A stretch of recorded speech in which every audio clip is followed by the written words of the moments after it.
Dr. Jake is in to give you a review of Sick over on Peacock. Let's get into it. Well, sometimes that is better.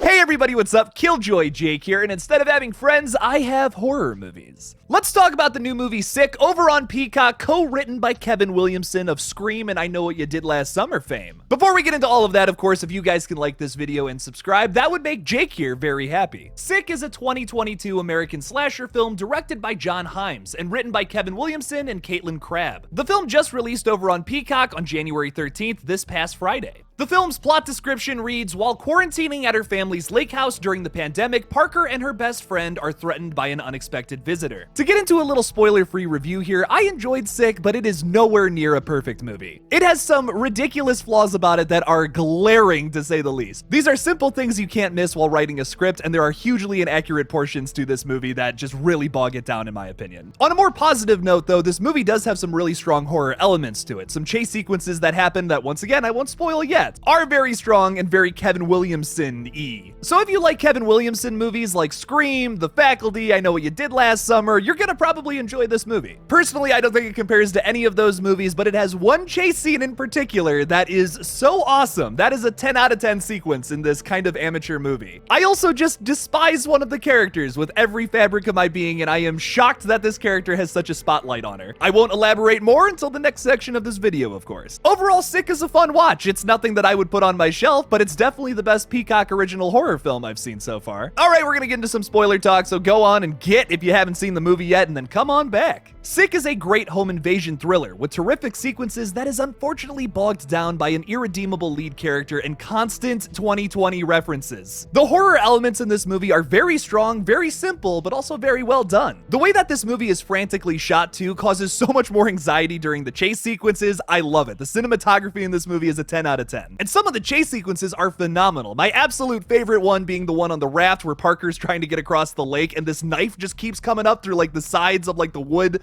planks or whatever. That's really hard to explain. Wow, like that is one of the best chase sequences Kevin Williamson has ever wrote. 10 out of 10 right there. I loved that scene so much. Oddly enough, it reminds me of the raft segment from Creepshow 2 where the guy has to like stand a certain way so that like the oil slick can't get in between the cracks. Such a great segment in such a crappy sequel. Speaking of crap though, the lead character in this movie is atrocious. In my 3.5 years of doing this channel, people have asked me who my favorite final girl is. This is a question I oftentimes struggle with, but no longer will I struggle with the question of who is my least favorite final girl. It is absolutely Parker from Sick. Miri should have been the lead character of this movie. You can't change my mind about that. Parker is abrasive, useless in certain situations, and never complies with safety precautions. Why this movie wants me to root for this character, I genuinely do not understand. These roles should have been flipped between Miri and Parker 100%. She should have been the one to like fall out the window, break her leg, and be in like the kitchen the whole time while Miri's the one running around doing it. That would have shot this movie into the stratosphere for me. That little tiny change would have made this movie so much better. She has this character come all the way out to this cabin for her, and yeah, it's admittedly a little creepy. You shouldn't show up at a girl's house totally unannounced. Like, yeah, that's a little creepy of DJ. That's totally fair. She reacted totally normal there. But as the night progresses, she gets so much to this character in ways that I could not even fathom. So DJ confronts Parker at one point and says, "What's up with this picture of you kissing some other guy? I kind of thought we were a thing." Parker makes no attempt at letting DJ down easy by telling him, "Oh, I'm not really interested, sorry." She just straight up breaks the guy's heart. Not only does she break the guy's heart, but she does not help him or make any attempts towards trying to save the guy who gets a spear or pole or whatever through his chest. She broke the man's heart literally and figuratively, and I just feel so bad for DJ now. This movie did such a good job at making me sympathize with literally every other character in this movie except for the one person I'm supposed to root for. My other big problem with this movie is the killer motive. It's just straight up stupid. It is ridiculous and so out there, I can't buy it for a second. So in April of 2020, remember that, the parents of the kid that Parker was kissing at that party tracked the virus that was going around at that time back to her, and she was the one that gave it to a bunch of people at that party. Now bear with me on this one. They have one of those at-home tests, you know, where you take the cotton swab, you do your nose, and you put it in there for like 15 minutes or whatever. In April